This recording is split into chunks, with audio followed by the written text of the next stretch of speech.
ढाका की वही सुबह जो कल तक थरथराती उम्मीद में गुजरती थी, आज वही सुबह बहुत लोगों के लिए मायूसी से भरी रही होगी। हवा में कोई उल्लास नहीं, न ही शोर, सिर्फ बैरिकेड की आवाज़। कोर्ट रूम के बाहर सुरक्षा टाइट थी। 17 नवंबर की दोपहर उस कोर्ट रूम के अंदर शेख हसीना की ज़िंदगी और मौत का फैसला हो रहा था। कुछ देर में कोर्ट का दरवाज़ा खुल जाता है और एक शब्द सुनाई देता है, मृत्यु दंड। अदालत का ये फैसला हसीना के समर्थकों के लिए किसी घाव से कम नहीं होगा। वो घाव जो नहीं भरता पर बारंबार याद दिलाता है कि अब कुछ भी वैसा नहीं रहेगा जैसे पहले हुआ करता था। शेख हसीना की सज़ाए मौत को दो तरह से रीड किया जा रहा है। एक जो हमने बताया, ये वाली रीडिंग जाहिर है कि हसीना के समर्थकों के संदर्भ में हमने बताई। उनकी पार्टी और उनके चाहने वालों के लिए ये फैसला मायूसी से भरा ही होगा। पर इस फैसले की दूसरी रीडिंग भी है जो हकीकत से मेल भी खाती है। कम से कम वो हकीकत जो फैसला सुनाते समय देखी और सुनी गई। जब न्यायाधीश ने मौत की सज़ा सुनाई तो कोर्ट में गड़गड़ाहट के साथ तालियां बजी। कोर्ट के बाहर मौजूद संगठनों ने नारे लगाए, खुशियां जताई। जाहिर है ये लोग हसीना के विपक्षी थे, पर इन विपक्षियों में सिर्फ राजनीतिक पार्टी के लोग नहीं थे।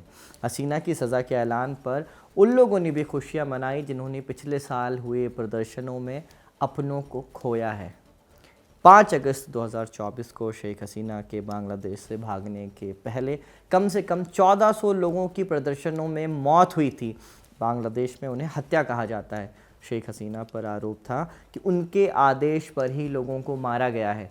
जो फैसला आया है वो चौंकाने वाला एकदम नहीं है। पिछले एक हफ्ते से जानकार यही बात दोहरा रहे थे कि मौत की सज़ा से कुछ कम मिलना नहीं है। यही बात उनके बेटे सजीव वाजिद ने भी कही थी। उन्होंने मीडिया से बोला था कि उनकी माँ भारत में सेफ है, हमें सज़ा से कोई फ़र्क नहीं पड़ता, जो भी सज़ा आए। बांग्लादेश की अंतरिम सरकार कई बार भारत से शेख हसीना के प्रत्यर्पण की मांग कर चुकी है। भारत सरकार ने अभी तक इस पर कोई फैसला नहीं लिया है, लेकिन जो फैसला अभी आया है शेख हसीना के ख़िलाफ़ बांग्लादेश में, उसके बाद भारत सरकार के सामने दुविधा तो बढ़ ही गई है। इसलिए आज के शो में हम जानेंगे कि शेख हसीना का पूरा केस क्या है और क्या भारत उन्हें बांग्लादेश प्रत्यर्पित करेगा। नमस्कार, स्वीकार कीजिए साजिद का। आप खबरगांव का डेली इंटरनेशनल बुलेटिन राजदूत देख रहे हैं।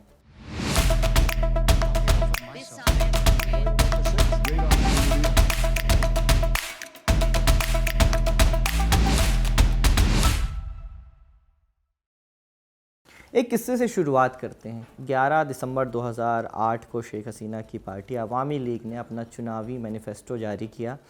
इस मैनिफेस्टो में वादा किया था कि 1971 की जंग में जिन लोगों ने पाकिस्तान का साथ दिया, जिन लोगों ने बांग्लादेश के लोगों का कत्ल किया, उन्हें सज़ा दी जाएगी। इन लोगों में अल बद्र, अल शम्स गुट के लोग भी शामिल थे। इन सभी को बांग्लादेश में रज़ाकार बुलाया जाता है, यानी गद्दार। चुनाव में हसीना ने ये वादा भी किया कि लोगों को सज़ा देने के लिए एक इंटरनेशनल क्राइम्स ट्राइब्यूनल बनाया जाएगा। 29 दिसंबर 2008 को वोटिंग हुई। लोगों ने शेख हसीना को बहुमत से जिता दिया। भर भर कर वोट मिले थे उस चुनाव में। 2012 में अपने वादे के मुताबिक शेख हसीना ने ये ट्राइब्यूनल बना दिया। लगभग 1600 सस्पेक्ट आइडेंटिफाई किए गए। केस चला। 2012 तक जमात इस्लामी बांग्लादेश के 9 और बांग्लादेश नेशनलिस्ट पार्टी यानी बीएनपी के 2 नेताओं को वॉर क्राइम का आरोपी बताया गया।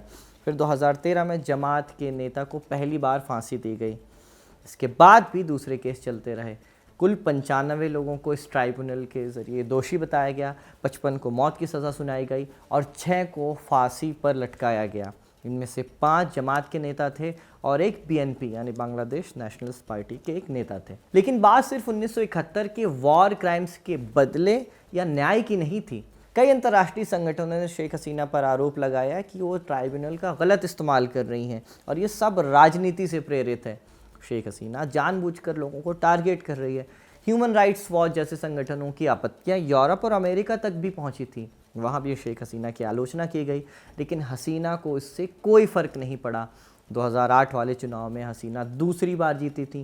पहली बार वो 1996 में प्रधानमंत्री बनी थी। फिर तीसरी बार 2014 में उनकी जीत हुई और 2018 में वो चौथी बार प्रधानमंत्री बनी और फिर 5वीं बाजी मारी उन्होंने 2024 के इलेक्शन में। पिछले 3 चुनावों में यानी 2024 के पहले के 3 चुनावों में शेख हसीना पर चुनाव में धांधली के आरोप प्रमुखता से लगे हैं। 2024 वाला चुनाव तो पूरी विपक्षी पार्टियों ने बॉयकॉट ही कर दिया था। फिर भी हसीना को कोई फर्क नहीं पड़ा, उन्होंने बिना किसी बड़ी विपक्षी पार्टी के अकेले ही चुनाव लड़ लिया और चुनाव जीत भी गई। 2018 और 2024 के चुनावों के पहले हसीना पर विपक्षी नेताओं के अपहरण और जबरन उन्हें जेल भेजने के आरोप तक भी लगे थे। हसीना बड़े नेताओं को जेल में डाल देती थी ताकि चुनाव में टक्कर से बचा जा सके और बची कुछ ही कसर वोटिंग वाले दिन भी धांधली के रूप में पूरी कर दी जाती थी। उदाहरण के लिए आप देखिए कि बीएनपी जो सबसे बड़ी विपक्षी पार्टी थी बांग्लादेश की, उसकी प्रेसिडेंट खालिदा जिया को ही हसीना ने कैद कर रखा था। एक और बड़ी पार्टी जमात इस्लामी बांग्लादेश, उसको भी शेख हसीना ने बैन करके रखा हुआ था। इसलिए उन सब चुनावों में हसीना की बम्पर जीत होती चली गई। लेकिन 5 अगस्त 2024 को जनता के गुस्से के आगे शेख हसीना भी हार गईं और इस्तीफ़ा देकर भारत चली आईं। शेख हसीना के भागने की वजह थी देश भर में हो रहे वायलेंट प्रोटेस्ट। दरअसल शेख हसीना ऐसा कोटा सिस्टम लेकर आई थी जिससे 1971 की जंग में शामिल लोगों को सरकारी नौकरी में फ़ायदा मिल सके। इसका ज़्यादा फ़ायदा आर्मी बैकग्राउंड के लोगों को ही मिलना था। इसलिए हसीना पर आरोप लगे कि इस नियम से वो अपने करीबियों को फ़ायदा पहुंचाने की कोशिश कर रही हैं। इस नियम से आम छात्रों जिनका बैकग्राउंड आर्मी से नहीं था, उन्हें नौकरी में परेशानी आने वाली थी। इसी के खिलाफ छात्रों ने मोर्चा खोला और पूरे देश में प्रदर्शन हुए। शेख हसीना ने इन प्रदर्शनों को दबाने की पूरी छूट दे दी पुलिस को। बांग्लादेश की पुलिस ने कई जगहों पर छात्रों पर ओपन फायर किया। इसमें सैकड़ों छात्रों की जान गई। यूएन की रिपोर्ट कहती है कि लगभग 1,500 लोग, 1400 करीब लोगों की जान गई है। सरकारी आंकड़े, यूएन भी इस बात को मानता है। प्रदर्शनों में इतनी बड़ी संख्या में लोगों की जान गई तो प्रदर्शन, ये जो चल रहे थे प्रदर्शन, वो और ज़्यादा उग्र हो गए। अंततः 5 अगस्त को शेख हसीना को भागना पड़ा। इस समय वो भारत में रह रही हैं। हसीना के जाने के बाद देश में अंतरिम सरकार बनी। मोहम्मद यूनुस बने उस सरकार के चीफ एडवाइज़र। यूनुस ने कहा कि देश में जल्द से जल्द चुनाव करवाए जाएंगे और एक लोकतांत्रिक सरकार का गठन किया जाएगा। शेख हसीना ने जो अपराध किए हैं उसका भी न्याय होगा, ऐसा मोहम्मद यूनुस ने कहा। अंतरिम सरकार ने गठन के बाद हसीना का ये केस भी उसी अदालत में डाल दिया जिसके ज़रिए उन्होंने, मतलब शेख हसीना ने एक वक्त जमात और बीएनपी के नेताओं को फांसी दी थी। ये अदालत थी इंटरनेशनल क्राइम्स ट्राइब्यूनल यानी आईसीटी। इसमें शेख हसीना का जो केस है पिछले साल जून से ही चल रहा है। बांग्लादेशी अखबार डेली स्टार की रिपोर्ट के मुताबिक हसीना को उनका केस लड़ने की पूरी छूट दी गई थी, ऐसा बांग्लादेश की सरकार क्लेम करती है। अंतरिम सरकार ने उन्हें अपना केस लड़ने के लिए एक सरकारी वकील भी ऑफ़र किया था, उनकी ही पसंद का वकील, लेकिन हसीना ने इसे रिजेक्ट कर दिया था और पूरे ट्राइब्यूनल पर ही सवाल उठा दिए थे। अपने केस को फर्जी और पॉलिटिकल मोटिवेटेड कहा था। आईसीटी पहले 13 नवंबर को ये फैसला सुनाने वाला था, लेकिन फिर आवामी लीग ने देश बंद की धमकी दे दी। इसलिए आईसीटी ने 17 नवंबर को ये फैसला सुनाने का ऐलान किया। फिर भी 15 और 16 नवंबर को आवामी लीग ने कई जगहों पर प्रदर्शन किए। 16 तारीख को तो पूरे दिन ढाका में धमाके की खबरें आती रहीं।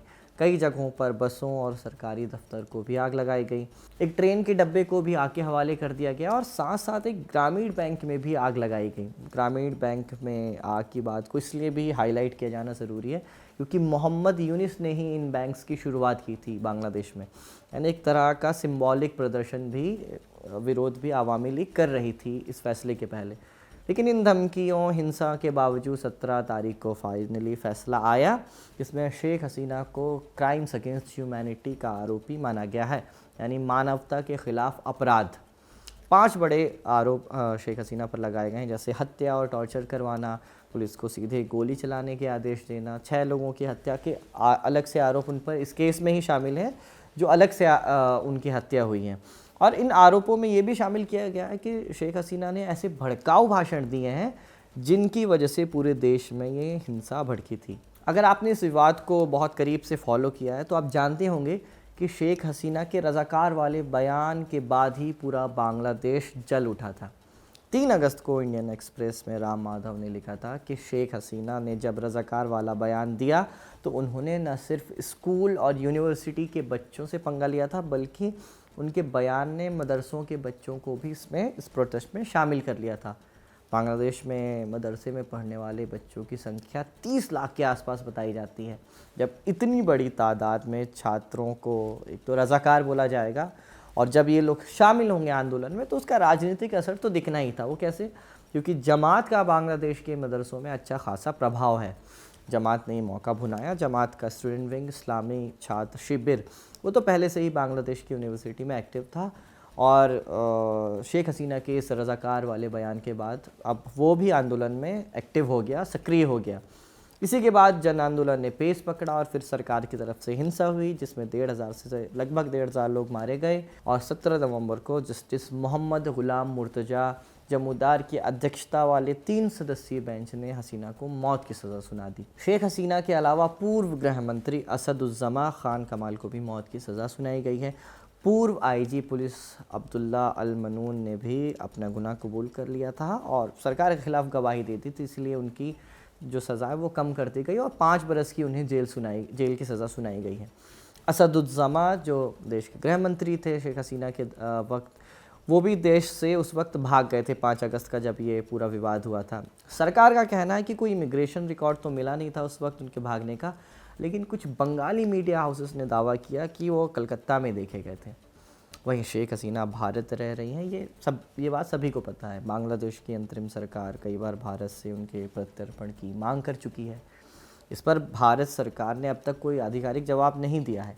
ट्राइब्यूनल के फैसले के बाद भी विदेश मंत्रालय ने ये मांग, उनके प्रत्यर्पण की मांग दोहराई है। बांग्लादेश के विदेश मंत्रालय ने स्टेटमेंट में लिखा है कि ट्राइब्यूनल के आज के फैसले में फरार अभियुक्त शेख हसीना और असदुज़्ज़मा खान कमाल को जुलाई नरसंहार के लिए दोषी पाया गया और सज़ा सुनाई गई। मानवता के विरुद्ध अपराधों के दोषी इन व्यक्तियों को किसी भी दूसरे देश द्वारा शरण देना अत्यंत अमित्रतापूर्ण कार्य होगा और न्याय की अवमानना के समान होगा। हम भारत सरकार से आग्रह करते हैं कि वो इन दोनों दोषियों को बिना किसी देरी के तुरंत बांग्लादेशी अधिकारियों को सौंप दे। दोनों देशों के बीच मौजूद प्रत्यर्पण संधि के अनुसार ये भारत का भी अनिवार्य कर्तव्य है। ये जो स्टेटमेंट है वो बांग्लादेश के विदेश मंत्रालय का है। यहाँ प्रत्यर्पण संधि का जिक्र किया गया है। दोनों देशों के बीच ये संधि 2013 में हुई थी। इसके तहत अगर एक देश की अदालत किसी व्यक्ति को अपराधी घोषित कर देती है और वो व्यक्ति प्रत्यर्पण के योग्य अपराध का दोषी पाया जाता है, तो दूसरे देश को उस व्यक्ति का प्रत्यर्पण करना लाजमी होगा। ये इस संधि का सीधा साधा नियम है, पर इसमें एक पेच भी है। पेच ये है कि जिस अपराध के लिए अपराधी को प्रत्यर्पित किया जा रहा है, वो दोनों देशों में जो अपराध है वो दंडनीय होना चाहिए। ऐसे में सवाल उठता है कि क्या कोई देश प्रत्यर्पण के लिए मना कर सकता है? जवाब है हाँ। अगर उस व्यक्ति का अपराध राजनीतिक प्रवृत्ति का है, पॉलिटिकली मोटिवेटेड है, तो कोई भी देश प्रत्यर्पण के लिए मना कर सकता है। इसके अलावा भी संधि के नियम कहते हैं कि प्रत्यर्पण का फैसला लेने के लिए दोनों देश आज़ाद हैं। से 2015 में United liberation front of Assam यानी उल्फा के नेता अनूप चेतिया को बांग्लादेश से भारत लाया गया था इसी संधि का इस्तेमाल कर। उल्फा को भारत ने एक आतंकी संगठन घोषित किया हुआ है। भारत ने बांग्लादेश के कुछ भगोड़ों को भी वापस प्रत्यर्पित किया है। जमातुल मुजाहिदीन बांग्लादेश के सदस्य असम और पश्चिम बंगाल में छिपे रहते हैं। उनकी भी बांग्लादेश ने पहले मांग की हुई कि उनका भी प्रत्यर्पण किया जाए। इस संधि में कई सारे लूप होल मौजूद हैं, यानी संधि करने के बाद भी कोई देश किसी आरोपी व्यक्ति को प्रत्यर्पित करने से मना कर सकता है। जानकार कहते हैं कि भारत शेख हसीना को बांग्लादेश के हवाले नहीं करेगा, उससे गुरेज करेगा। उसके पास ऐसा करने की पर्याप्त वजह है। सबसे बड़ी वजह तो यही है कि हसीना के दौर में भारत और बांग्लादेश के रिश्ते बहुत मजबूत हुए हैं। उन्होंने भारत विरोधी ताकतों को कभी बांग्लादेश में पनपने नहीं दिया। इसके अलावा कई अंतर्राष्ट्रीय संगठन ये कह चुके हैं कि शेख हसीना पर जो केस चल रहा है वो फर्जी है, पॉलिटिकली मोटिवेटेड है, कंगारू कोर्ट की तरह ये पूरा केस चल रहा है। हसीना की जो लीगल टीम है वो लंदन से काम करती है, जहाँ उनके बेटे भी रहते हैं। ब्रिटेन के कुछ मानवाधिकार संगठन भी इस पूरे केस को फर्जी बताते हैं और उनका सबसे बड़ा जो तर्क है वो ये है कि बांग्लादेश की जो सरकार है वो लोकतांत्रिक सरकार नहीं है, इसलिए उसे ऐसा फैसला देने का कोई हक नहीं है कि ट्रायल निष्पक्ष नहीं है। मोहम्मद यूनुस की सरकार इसे निष्पक्ष बताती है। उनका कहना है कि हसीना ने जो किया उसकी सज़ा उनको मिलनी ही चाहिए, पर इन्हीं यूनुस की सरकार का जो दामन है वो ख़ुद भी साफ़ नहीं है। उनके आने के बाद बांग्लादेश में अल्पसंख्यकों के साथ हिंसा की खबरें पढ़ी हैं। बांग्लादेश का एक मानवाधिकार संगठन है अधिकार, उसकी रिपोर्ट कहती है कि यूनुस की सरकार में हर महीने 3 लोगों की एक्स्ट्रा जुडिशरी किलिंग हुई है। लोगों को पुलिस कस्टडी में टॉर्चर किया गया है और मारा गया है। चूँकि अब हसीना के ख़िलाफ़ फैसला आ ही गया है, ऐसे में भारत की जिम्मेदारी कुछ और बढ़ जाती है। जानकार इस बात की बहुत कम ही संभावना बताते हैं कि भारत हसीना को बांग्लादेश के हवाले करे। फिर भी इस मामले से जुड़ा जो भी अपडेट आएगा वो हम आप तक पहुंचाते रहेंगे। आज के लिए बस इतना ही। ये शो रिकॉर्ड किया था आपके लिए हमारे साथी आनंद ने। मेरा नाम है साजिद। देखते रहिए खबरगांव।